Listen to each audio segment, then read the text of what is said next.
Hey folks, Sean here, and in this episode, I want to tell you about some strategies that you can leverage to help your growth go quite a bit further that most B2B SaaS companies are not taking advantage of.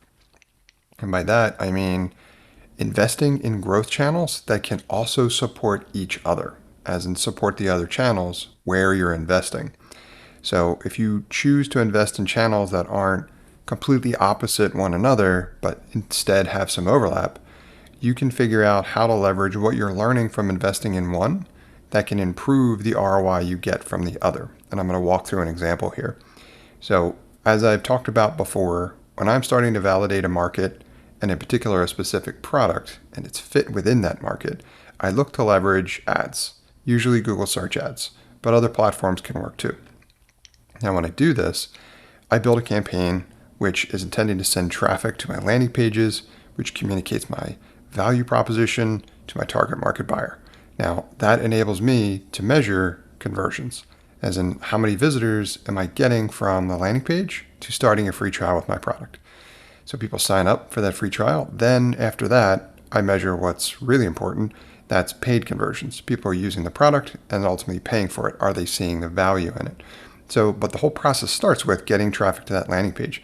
And in particular for me, there are two ways that I like to do that complement one another.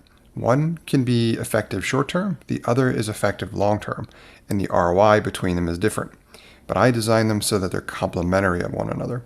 So what I'm referring to is ads. That's the short term, good for validation, typically a little bit more expensive, especially up front, but can be flipped on almost like a switch if you do it correctly, as in it produces results quickly. The other, which is complementary, is investing in SEO content marketing, which for me usually means articles, writing decent long form articles that have a great opportunity to flow to the top of the organic results. Now, that strategy is longer term investment, but can be more cost effective because I can make the investment usually once to prepare a great piece of content, and that should continue to pay dividends and climb the search rankings over time. Now, the hope there is that you start with the ads and then you validate some of those things I mentioned before, basically your ability to successfully convert, the fact that your product offers value, etc. And then you can start to invest in the longer term strategies. And the reason why you want to do that is because if you're able to effectively climb the organic search rankings, that means that you can have a spot at the top of that search result for the most important keywords always if you get at or near that top spot. Your ads, however, are only going to run while you have the budget, right? And they're obviously going to cost you more budget to stay in that spot. But your organic results essentially will be free at some point. So if you're able to do this, the ROI can go through the roof if you're able to get at or near that top spot. Now, what I started talking about in the beginning is how these can be complementary of one another, is because when you're designing your ad campaign, one thing that we need to figure out if we want to invest in SEO content marketing is what are we writing about? What are those topics? Obviously, we've got some idea because we build our product around solving a problem for a target market buyer. Beyond that, it's what are they searching for? Sometimes they're searching for exactly what we'd expect them to be. Sometimes they're not. So you need a little T&E here, as I call it, or trial and error.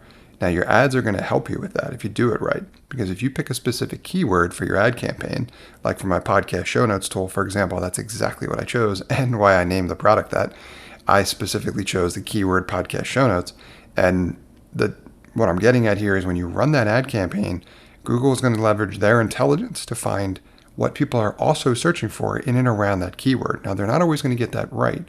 And that's where you need to hammer your negative keywords and tell them what not to show your ad for. But they are going to show you some other ideas. And the longer you run these ad campaigns, the more you're going to see what else people are searching for of and related to that keyword and how well it performs. What impressions did you get? What clicks did you get? If you're doing this right, which conversions did that turn into? How many people signed up for the product? How many people paid for the product? And the Google campaign itself will become more intelligent because it'll better understand where to put the budget based on those outcomes you're looking for, signups and conversions, paid conversions. Now, what I'm saying about how these two could be complementary of one another is because you get a better idea what other keywords you should probably be targeting from an SEO perspective, right? So if you look at your ad campaign and you see beyond the keyword you built the campaign around, the other keywords that your ad is performing well for, those are more than likely the at or near the top of the list in terms of what you should be investing in from an SEO perspective as well too. So you can consider that as well. Now, as I mentioned already, in the long run, ultimately what you want to know with regard to this keywords that you might want to choose is a couple of key statistics. Number one, it's what does the budget cost? And that's usually a cost per click, so a CPC number. And the more people are targeting that keyword, the higher that CPC number will be, which means that you need to pay more for that traffic.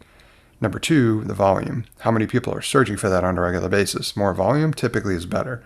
So we want lower budget, more volume, and the other two components are the difficulty and the search intent. Difficulty is related to the competition and how much you pay, as in how many other people are searching for that, how much more you're going to have to spend in order to get in front of that audience. And then the search intent element is, are the people that are searching for that looking for your solution? You really want to make sure that it's not just good volume, low competition. It's also they really want a solution related to what it is your product does. If that's the case, then the search intent will pay off as well too. Now, the last thing I'll mention here is related to what I talked about before, in that these two strategies can be very complementary of one another, because if you find good combinations here that work well from an ads perspective, you can further invest in those and prioritize them from an SEO content marketing perspective, so that over time you can pull back on that ad budget and you can further increase your ROI. You should be there, positive ROI with the ads too, but if you can climb the search rankings organically, that means that you can pull back on the ad budget and it's going to be all profit from there.